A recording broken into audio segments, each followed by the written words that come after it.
नमस्कार। क्या आप सब अस्तित्व के गहरे रहस्यों को जानने के इच्छुक हैं? आज की इस वीडियो में हम जीवन के कुछ महत्वपूर्ण प्रश्नों पर चर्चा करेंगे जो हमें यथार्थ की ओर ले जाने का मार्ग दिखाते हैं। ज्ञान मार्ग अध्यात्म की एक महत्वपूर्ण शाखा है जिसका उद्देश्य है अज्ञान का नाश और उसके फलस्वरूप ज्ञान, आनंद, मुक्ति और शांति की प्राप्ति। अज्ञान के बंधनों से मुक्त होकर अपने जीवन को दुखों से मुक्ति दिलाना ही आत्मज्ञान का मूल उद्देश्य है। इस मार्ग में 3 प्रमुख प्रश्नों पर हम बात करते हैं। पहला, मैं क्या हूँ, मेरा वास्तविक स्वरूप क्या है। दूसरा, संसार क्या है, जगत का सार क्या है। और तीसरा, संपूर्ण अस्तित्व क्या है। कल्पना कीजिए कि आपने कभी शक्कर का स्वाद नहीं चखा।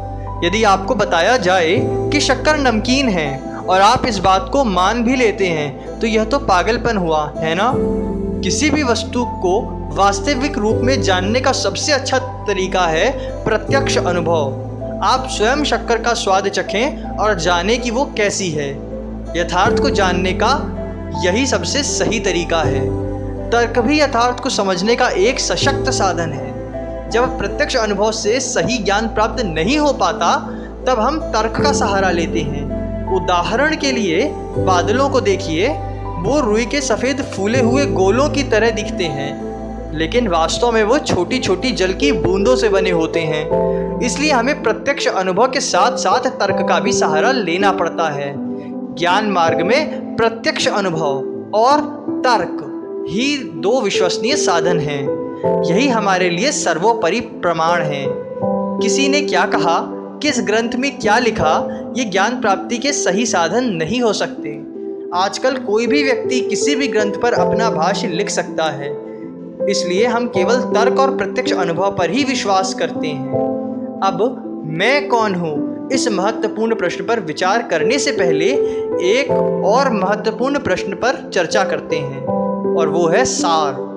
किसी भी वस्तु का सार उसका अनिवार्य, अपरिवर्तनशील और अनुपम भाग होता है। उदाहरण के लिए एक लकड़ी की मेज को ले लेते हैं।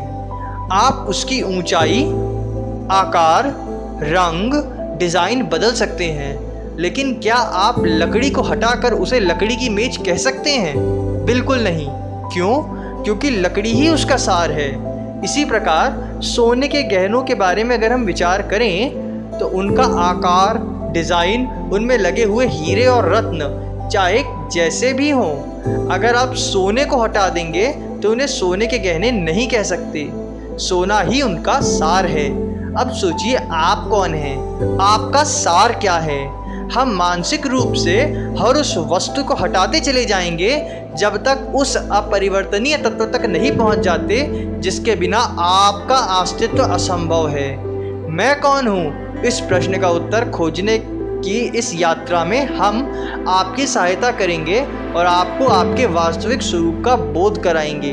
तो चलिए इस आत्मज्ञान की यात्रा को शुरू करते हैं। अब ज़रा रुकिए और सोचिए, हम अपनी रोज़मर्रा की ज़िंदगी में सबसे ज़्यादा किस वस्तु का उपयोग करते हैं? जी हाँ, हमारा मोबाइल फ़ोन या लैपटॉप। अब आपसे एक सवाल है, क्या आप अपने मोबाइल फ़ोन का अनुभव करते हैं या वो आपका अनुभव करता है?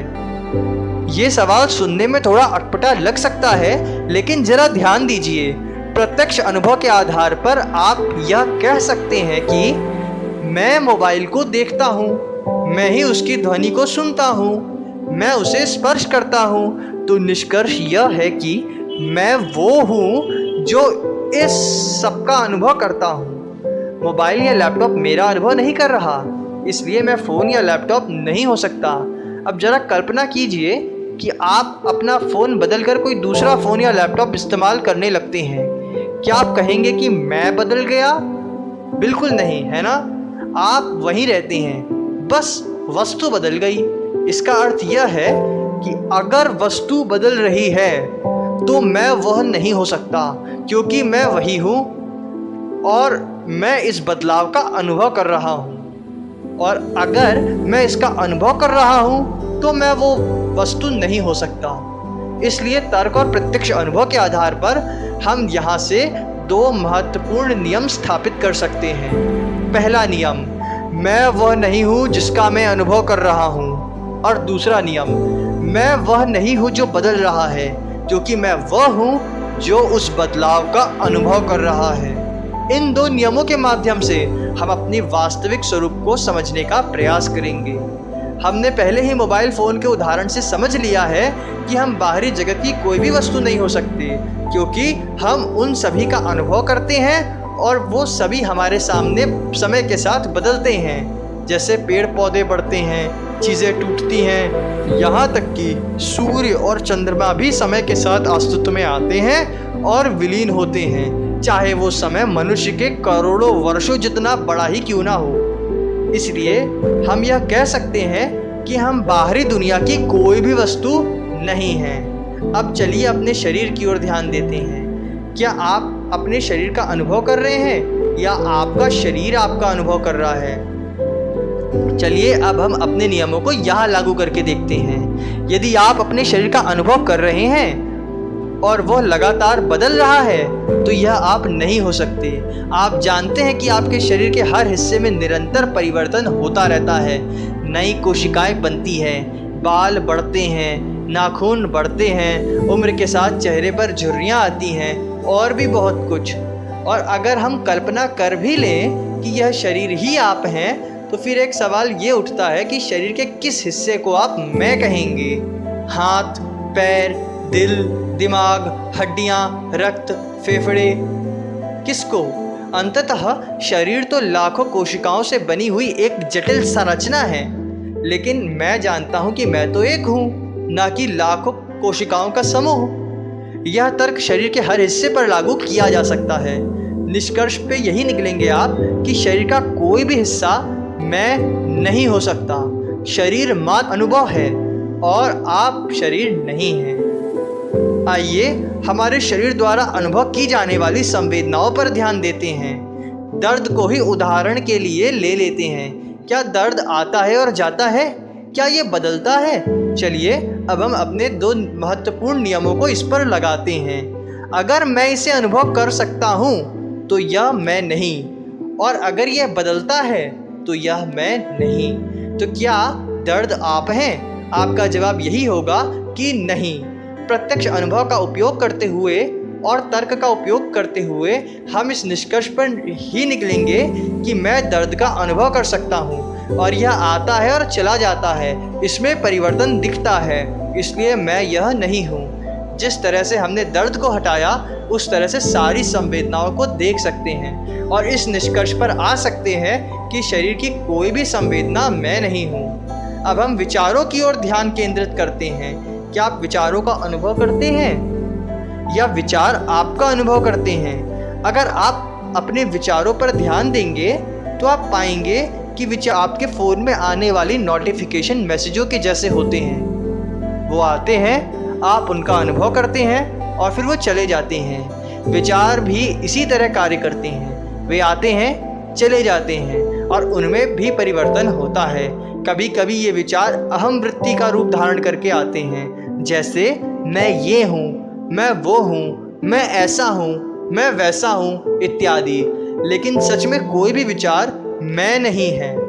ये विचार सिर्फ आने जाने वाले नोटिफिकेशन मैसेजों की तरह है जिन्हें आप देखकर हटा देते हैं। यहाँ पर भी अगर हम दो महत्वपूर्ण नियमों को लगाएं तो पाएंगे कि अगर मैं इसे अनुभव कर रहा हूँ तो यह मैं नहीं, और अगर यह बदलता है तो यह मैं नहीं। तो जब हम देखते हैं कि विचार आते हैं, जाते हैं, उनमें परिवर्तन होता है और हम उनका अनुभव करते हैं, तो हम आसानी से इस निष्कर्ष पर पहुंच सकते हैं कि कोई भी विचार मैं नहीं हूँ। दुनिया भर के अधिकांश लोग अपने आप को अपने विचारों के आधार पर पहचानते हैं। उनकी बुद्धि, उनके नैतिक मूल्य इत्यादि सब विचारों से ही बने होते हैं। किसी व्यक्ति का नैतिक होना, बुद्धिमान होना, समझदार होना, ये सब उसके विचारों से ही पता चलता है। लेकिन मैं कोई भी विचार नहीं हूँ, यह बात परम सत्य है। चलिए अब हम इच्छाओं की बात करते हैं। आइए देखते हैं कि हम उनका अनुभव करते हैं या वो हमारा अनुभव करती हैं। क्या इच्छाएं आती हैं और जाती हैं? क्या उनमें किसी प्रकार का परिवर्तन संभव है? अगर आपने ध्यान दिया हो तो आपने देखा होगा कि इच्छाएं भी ठीक वैसे ही आती हैं और चली जाती हैं जैसे समय के साथ फैशन के ट्रेंड्स जैसे वो बदलते रहते हैं, ठीक वैसे ही हमारी इच्छाएं भी समय के साथ बदलती रहती हैं। वे आती हैं और कुछ समय के लिए ठहरती हैं और फिर गायब हो जाती हैं। हम इन इच्छाओं का अनुभव करते हैं लेकिन वे हमारे स्थायी हिस्सा नहीं हैं। और अगर हम अपने दो महत्वपूर्ण नियमों को लगा कर देखें, हमारे दो नियम हैं कि अगर मैं इसे अनुभव कर सकता हूँ तो यह मैं नहीं हूँ, और अगर यह बदलता है तो यह मैं नहीं हूँ। इन नियमों के आधार पर हम स्पष्ट रूप से कह सकते हैं कि मैं कोई भी इच्छा नहीं हूँ। अब जरा आप अपने चारों ओर दुनिया पर नज़र डालिए, कैसे हर कोई इच्छाओं का दास बना हुआ है। लोग पागलों की तरह अपनी इच्छाओं की पूर्ति में जुटे हुए हैं, फिर भी वे कभी पूरी तरह से संतुष्ट नहीं होते। इसलिए हमारा अंतिम निष्कर्ष यही है कि मैं किसी भी प्रकार की कोई भी इच्छा नहीं हूँ। इच्छाएं भी हमारे अनुभव का एक हिस्सा हैं, लेकिन मैं उनसे परे हूँ, उनसे अलग हूँ। अब आइए भावनाओं की ओर ध्यान देते हैं। उदाहरण के लिए क्रोध को ही ले लेते हैं। जब आप क्रोधित होते हैं तो क्या क्रोध आपका अनुभव करता है या आप क्रोध का अनुभव करते हैं? क्या क्रोध आता है और चला जाता है? चलिए इसे जांच के देखते हैं। कल्पना कीजिए कि आप सिनेमा देखने गए हैं। टिकट की लाइन में कोई व्यक्ति जो आपके बाद आया है अचानक आपसे आगे लग जाए, इस पर आपको क्रोध आता है। लेकिन जब बाद में आप मूवी का आनंद ले रहे होते हैं तब वह क्रोध नहीं रहता। पहले जब आप टिकट ले रहे थे तब क्रोध आया था और फिर मूवी के दौरान वो चला गया, लेकिन आप वहीं रहे। क्रोध आया और गया लेकिन आप वहीं बने रहे। इसका अर्थ यह हुआ कि क्रोध सिर्फ एक आता जाता अनुभव है, और क्योंकि आप उसका अनुभव कर रहे हैं तो आप क्रोध नहीं हो सकते। अब अगर हम अपने दोनों नियमों को यहाँ लागू करें तो पहला नियम हमारा कहता है कि अगर मैं इसे अनुभव कर सकता हूँ तो यह मैं नहीं, और दूसरा नियम कहता है कि अगर यह बदलता है तो यह मैं नहीं, क्योंकि मैं इसके बदलने का अनुभव कर रहा हूँ। तो इन नियमों के आधार पर हम इस निष्कर्ष पर निकल सकते हैं कि मैं क्रोध नहीं हूँ। जैसे क्रोध आता है और चला जाता है वैसे ही अन्य भावनाएं भी हैं, हमें उनका भी अनुभव होता है और वो भी आते जाते अनुभव मात्र हैं, लेकिन मैं वो नहीं। दुनिया में कई ऐसे लोग हैं जो अपनी भावनाओं द्वारा पूरी तरह से संचालित होते हैं, लेकिन यह समझना महत्वपूर्ण है कि भावनाएं भी मानसिक वस्तुओं की तरह हैं। जैसे भौतिक वस्तुएं होती हैं, ठीक वैसे ही विचार, भावनाएं, संवेदनाएं और स्मृतियाँ, ये सभी मानसिक वस्तुएं हैं। तो अंत में हम यह कह सकते हैं कि मैं कोई भी भावना नहीं हूँ। भावनाएं भी हमारे अनुभव का हिस्सा हैं, लेकिन मैं उनसे अलग हूँ, उनसे परे हूँ। अब आइए स्मृतियों की ओर। क्या हम स्मृति का अनुभव करते हैं या स्मृति हमारा अनुभव करती है? क्या स्मृति आती है और चली जाती है? जब स्मृतियाँ बदलती हैं तो क्या हम भी बदल जाते हैं? अगर हम कोई बात भूल जाते हैं तो क्या इसका मतलब यह होता है कि अब हम नहीं हैं, या सिर्फ यह होता है कि हमें वो बात याद नहीं है? चलिए देखते हैं। सोचिए, क्या आपको याद है कि आपने आज से 1 साल पहले किस रंग का कपड़े पहने थे, या उस दिन आपने क्या खाया था? शायद नहीं, लेकिन इसका मतलब यह नहीं है कि उस समय आप नहीं थे, बल्कि यह है कि आपको अब वो बात याद नहीं, तब भी आप वहीं थे, है ना? जब हमारे शरीर का जन्म हुआ तो कुछ शब्दों का एक समूह हमारे शरीर की पहचान के लिए उससे जोड़ दिया गया, जिसे आमतौर की भाषा पर हम नाम कहते हैं। यह शब्द हमें हमारे माता पिता और परिवार के सदस्यों ने दिया, और यह हमारी स्मृति में जमा हो गया। जब भी कोई इस नाम को पुकारता है तो हमें लगता है कि हमें पुकारा जा रहा है, लेकिन यह सब हमारी स्मृति का खेल है। अगर हम जानते हैं कि हम स्मृति नहीं, तो नाम भी हम नहीं हो सकते। नाम हमारे शरीर पर लगाया गया एक ठप्पा मात्र है। अब अगर हम अपनी शिक्षा की बात करें तो वह भी कहाँ जमा है? हमारी स्मृतियों में। और अगर किसी तरह हमारी सारी स्मृति मिट जाए तो हमारी सारी शिक्षा, दीक्षा, ज्ञान, कला सब चला जाएगा। जिन कलाओं में आप निपुण हैं वे भी चली जाएंगी, क्योंकि सब स्मृतियों में ही तो जमा है। अब जरा अपने रिश्ते नातों पर विचार करें। माता पिता भाई बंधु पति पत्नी मित्र बच्चे आदि, ये सब भी आपकी स्मृतियों में ही जमा हैं। अगर स्मृति मिट जाए तो आप इन्हें भी नहीं पहचान पाएंगे। सारे रिश्ते कहाँ चले जाएंगे? तब क्या आप यह कहेंगे कि मैं कोई नहीं हूँ, या सिर्फ यह कहेंगे कि मैं पहचान नहीं पा रहा? स्मृति के मिटने पर सारे रिश्ते मिट जाते हैं। आपकी जाति, देश, राष्ट्रीयता, नस्ल, ये सब भी आपकी स्मृति में ही छपे हैं। और हम जानते हैं कि हम स्मृति नहीं हैं, क्योंकि हम स्मृति का अनुभव कर रहे हैं और स्मृति बदलती है। प्रति पल आपकी नई स्मृति छप रही है और पुरानी अनावश्यक स्मृति को आप भूलते जा रहे हैं। जीवन की कोई भी स्मृति, चाहे वो अच्छी हो या बुरी, हम नहीं हैं। आज दुनिया में 90% से अधिक लोग अपनी पहचान अपनी स्मृतियों के आधार पर करते हैं। अगर आप उनसे पूछते हैं कि वो कौन हैं, तो वे अपने जीवन भर की कहानियां और किस्से आपके सामने बयां करने लगेंगे। वे समझ नहीं पाते कि यह सब आते जाते अनुभव मात्र हैं, उनकी वास्तविक पहचान नहीं है। क्या आप पुरुष या स्त्री हो? आपको कैसे पता कि आप क्या हो? शरीर के आधार पर आपने तो पहले ही जान लिया कि शरीर आप नहीं हैं। और यह जानकारी कि पुरुष ऐसे होते हैं, स्त्रियां ऐसे होती हैं, ये सब हमारी स्मृतियों में ही तो भरी हुई है, जिन्हें हम पहले ही अलग कर चुके हैं। और ये हमें अपने शरीर के माता पिता से प्राप्त होती हैं। पर स्मृतियां भी हम नहीं हैं, वो भी आती और जाती हैं, अनुभव मात्र हैं। अब ऐसा कुछ क्या बचा है जो आप कह सकते हैं कि मैं हूँ? जो कुछ भी हमने सोचा था कि हम हैं, वो सब तो हमारी स्मृति का हिस्सा निकला। और हम अपने दोनों नियमों को लगाकर देख सकते हैं कि कोई भी स्मृति हम नहीं है, क्योंकि उनका अनुभव हमें होता है और वो बदलती हैं। और इसी तरीके से कोई भी अनुभव में हम नहीं हो सकते, क्योंकि सभी अनुभवों का अनुभव हम कर रहे हैं और सारे ही अनुभव समय के साथ बदलते हैं और सभी अनुभव हमारी स्मृति में कहीं ना कहीं जमा होते हैं। तो जब हम स्मृति नहीं हो सकते, तो चाहे कैसा भी कोई भी अनुभव, अच्छा या बुरा क्यों ना हो, वो हम नहीं हो सकते। अब हम इस निष्कर्ष पर निकलते हैं कि हम किसी भी प्रकार का कोई भी अनुभव नहीं है। अब हम एक बड़ा ही महत्वपूर्ण प्रश्न हमारे समक्ष आता है, और वो है कि अगर हम कोई भी वस्तु नहीं है, शरीर नहीं है, संवेदनाएं नहीं हैं, भावनाएं नहीं हैं, विचार नहीं हैं, इच्छाएं नहीं हैं, स्मृतियां नहीं हैं और किसी भी प्रकार का कोई भी अनुभव नहीं है, तो आखिरकार हम हैं तो हैं क्या? विचार करें, जब सब कुछ चला जाता है तो एक प्रकार का खालीपन शेष रह जाता है, और वह खालीपन हम हैं, उसके साक्षी, उसके अनुभवकर्ता। हम ही हैं जो सभी अनुभवों के साक्षी हैं, चाहे वो अनुभव बाहरी वस्तुओं का हो, अपने शरीर का हो, संवेदनाओं का हो, भावनाओं का हो, विचारों का हो या फिर स्मृतियों का हो। हम इन सभी अनुभवों के साक्षी हैं, इन सब अनुभवों के दृष्टा हैं। हम जानते हैं कि हम सिर्फ होना मात्र हैं, हम कोई अनुभव नहीं हैं, बल्कि वह पर्दा या चित्रपट है जिस पर सारे अनुभव उभरते हैं।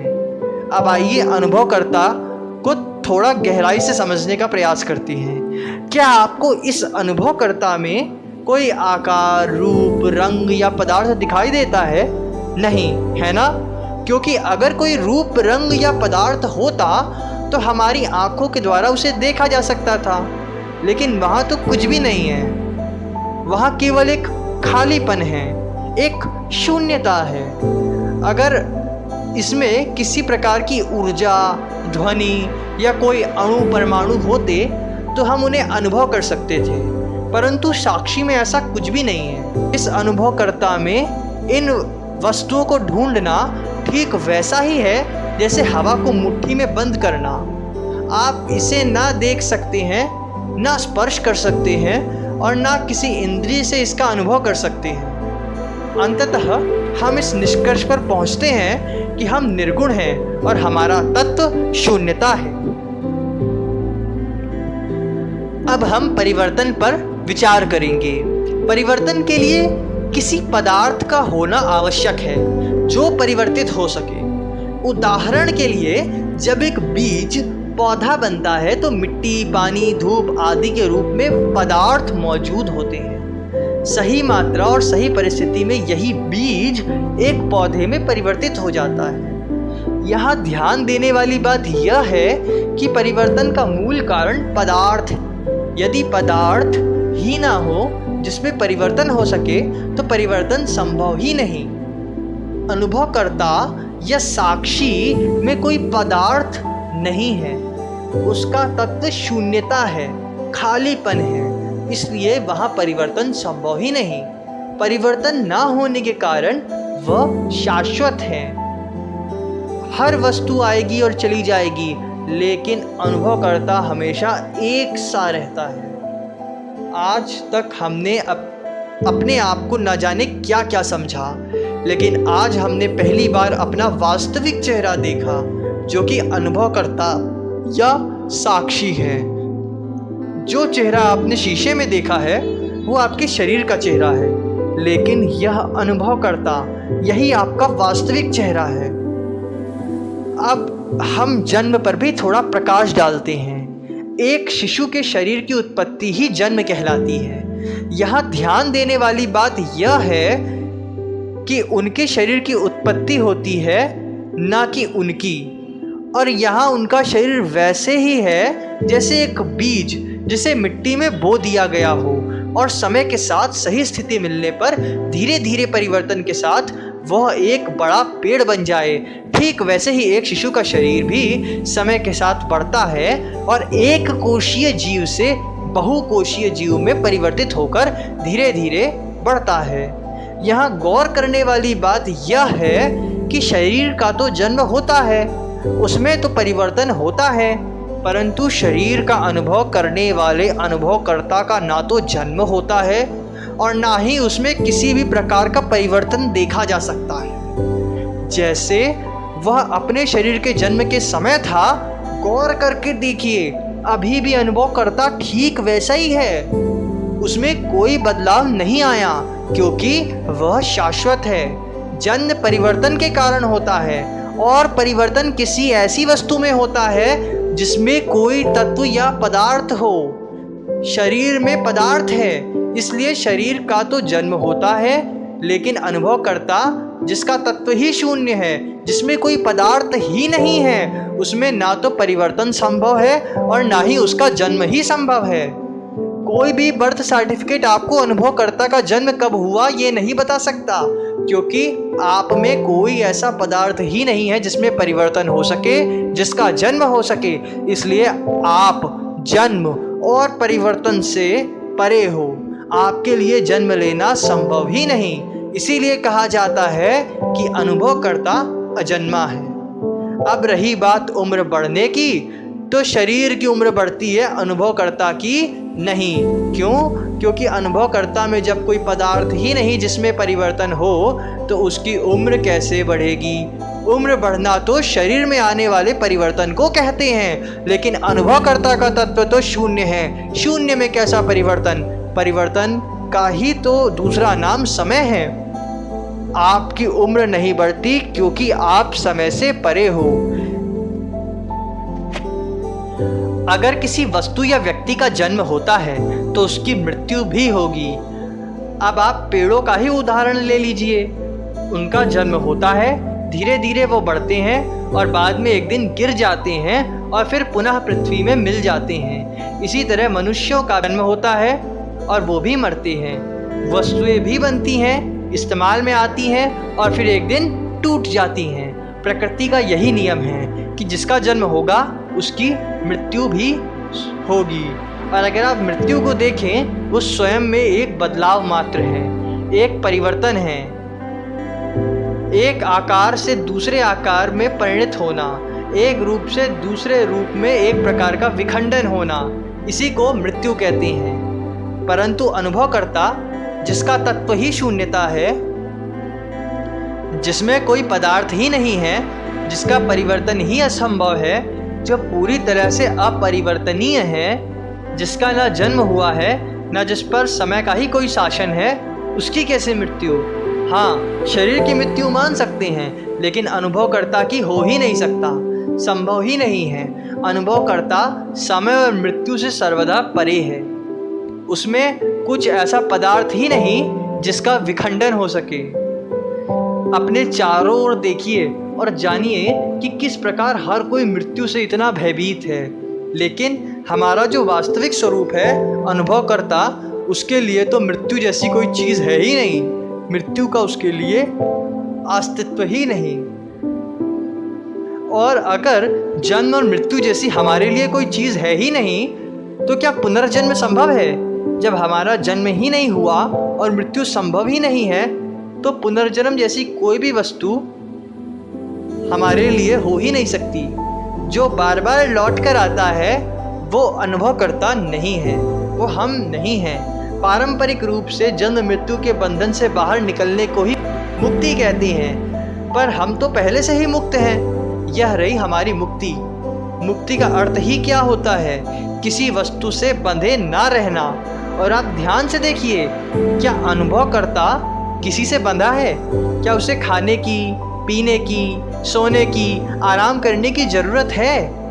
अगर आप उसे गौर से देखेंगे तो पाएंगे कि उसमें किसी भी प्रकार की कोई सीमा या बंधन नहीं है। यहाँ हम इस निष्कर्ष पर निकले हैं कि हमारा वास्तविक स्वरूप सर्वथा स्वतंत्र है, मुक्त है और किसी भी प्रकार की सीमा से बंधा हुआ नहीं है। अब अपने चारों ओर देखिए कि किस प्रकार हर कोई अपनी अपनी महत्वाकांक्षाओं और इच्छाओं के पीछे भाग रहे हैं, एक चूहा दौड़ में। जो सब कर रहे हैं हम भी वही करेंगे। उन्हें मैं कौन हूँ, मेरा वास्तविक स्वरूप क्या है, इसका मूलभूत ज्ञान भी नहीं। जब उनसे पूछा जाता है कि आप कौन हैं, तो बेचारे अपना नाम बता देते हैं। कुछ जो और भी बड़े बेचारे भोले होते हैं, वो अपना पेशा, अपनी दिखावट, सामाजिक स्थिति, स्मृतियाँ और तरह तरह के अनुभवों को मैं मानकर बताने लगते हैं। जब कोई इच्छा नहीं होती, कोई विचार नहीं होता, कोई भावना नहीं होती, किसी प्रकार की संवेदना नहीं होती, तो क्या हम शांति में नहीं हैं? यह शांति सुख और दुख दोनों का ही अभाव है, क्योंकि दुख तो दुख है, पर सुख भी एक प्रकार का दुख ही है, क्योंकि सुख भी आकर थोड़ी देर में चला जाता है और जाकर दुख ही देता है। इसलिए वह अवस्था जो सुख और दुख दोनों से ही परे हो, उसे कहते हैं आनंद। और यही हमारी वास्तविक अवस्था है, क्योंकि हम अपने मूल स्वरूप में ना सुखी होते हैं और ना दुखी, बस एक शांति, इसी को आनंद कहते हैं। जिस अवस्था के पटल पर तरह तरह की भावनाएं, संवेदनाएं, इच्छा, विचार के अनुभव उभरते हैं, अनुभव में आते हैं और गिरते हैं, ठीक जैसे समुद्र में लहरें, उस अवस्था को आनंद कहते हैं। हम शांत हैं, आनंद स्वरूप हैं, आनंद ही हमारा मूल तत्व है। कई लोग मानते हैं कि हम शरीर नहीं हैं, लेकिन शरीर हमारा है। चलिए इस पर भी विचार करके देख लेते हैं। क्या आप अपने शरीर की उम्र बढ़ने से रोक सकते हैं? क्या आप अपने बालों को सफ़ेद होने से रोक सकते हैं? क्या आप अपने चेहरे पर पड़ने वाली झुर्रियों को रोक सकते हैं? क्या आप अपने दिल की धड़कन को, अपने ब्लड प्रेशर को, अपने पाचन तंत्र और श्वसन तंत्र प्रणाली पर नियंत्रण कर सकते हैं? और अगर हाँ, तो कितना नियंत्रण कर सकते हैं? यदि आप तर्क और प्रत्यक्ष अनुभव के आधार पर चिंतन करें, तो आपको यह एहसास होगा कि आपके निरंतर बदलते हुए शरीर पर आपका कोई वास्तविक नियंत्रण है ही नहीं।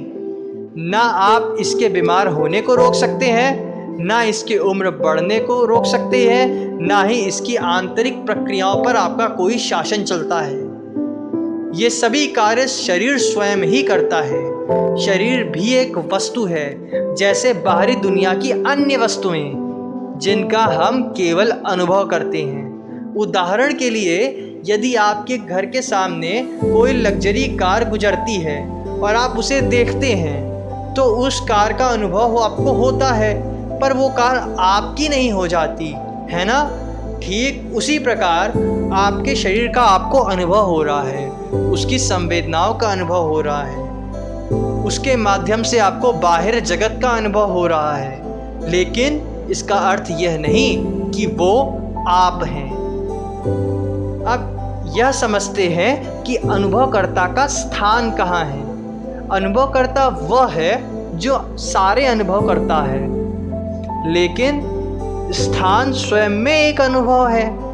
इसका अनुभव करने वाला वही अनुभव करता है, इसलिए अनुभवकर्ता का कोई निश्चित स्थान नहीं हो सकता। यदि आप प्रत्यक्ष अनुभव के आधार पर देखेंगे तो पाएंगे कि अनुभवकर्ता हर जगह है।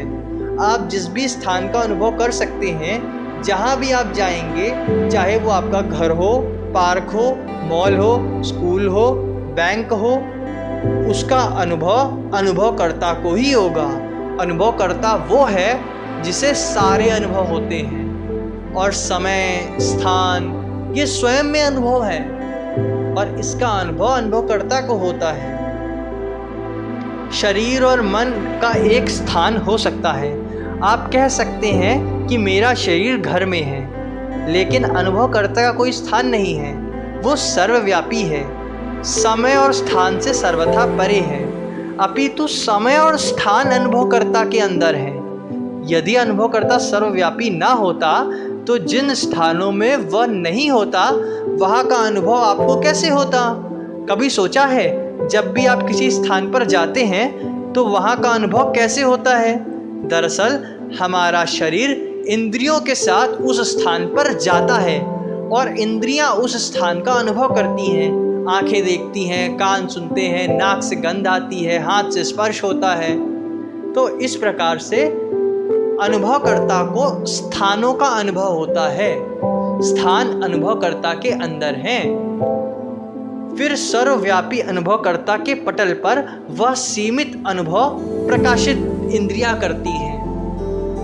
तो यहाँ से हम जान सकते हैं कि समय और स्थान अनुभवकर्ता के अंदर है, ना कि अनुभवकर्ता समय और स्थान में है। हमने जिन बातों पर चर्चा की, यदि आप दुनिया के किसी भी व्यक्ति से पूछेंगे तो उनका उत्तर लगभग वैसा ही होगा जो हमने आपको साझा किया है। तो क्या इस अनुभवकर्ता में, मुझ में और आप में कोई अंतर है? चलिए इसे एक उदाहरण से समझते हैं। कल्पना कीजिए कि एक बोतल में पानी भरा है और एक गिलास में पानी भरा है, और अब आप बोतल और गिलास दोनों को तोड़ देते हैं और उनका पानी आपस में मिल जाता है। तो क्या आप बोतल के पानी को गिलास के पानी से अलग कर पाएंगे? नहीं। क्यों? क्योंकि पानी का तत्व एक ही है, चाहे वो बोतल का पानी हो या गिलास का पानी हो। दोनों का पानी मिलकर एक हो जाता है और एक दूसरे से सर्वथा अभिन्न हो जाता है। ठीक इसी तरह जो आप हैं वही मैं हूँ, जो मैं हूँ वही आप हैं। यह स्थिति ऐसी है जैसे समुद्र की दो लहरें कहें कि मैं पानी हूँ और दूसरी कहे मैं भी पानी हूँ। तो इसमें अंतर क्या हुआ? लहरों के आकार में भले ही फर्क हो, कोई हो सकता है बड़ी हो, कोई छोटी हो, लेकिन उनका तत्व तो एक ही है। अनुभवकर्ता हम सभी का मूल तत्व है। एक ही अनुभवकर्ता अनंत जीवों के माध्यम से विभिन्न शारीरिक और मानसिक अनुभवों का एक साथ अनुभव कर रहा है। जब कोई आकार या सीमा नहीं होती तो मैं ही आप हूँ और आप ही मैं हूँ। इस तरह का रिश्ता जो अद्वैत, सर्वथा द्वैत का अभाव पर आधारित है, सबसे गहरा और करीब रिश्ता है, क्योंकि इसमें दो का अस्तित्व है ही नहीं। यह हमारा और आपका वास्तविक स्वरूप है। मैं वह आकाश हूँ जिसमें अनंत ब्रह्मांड प्रकट होते हैं। मैं वो पर्दा हूँ जिस पर मन, बुद्धि, चित्त, अहंकार और शरीर के अनुभव प्रकट होते हैं और फिर विलीन हो जाते हैं। धन्यवाद।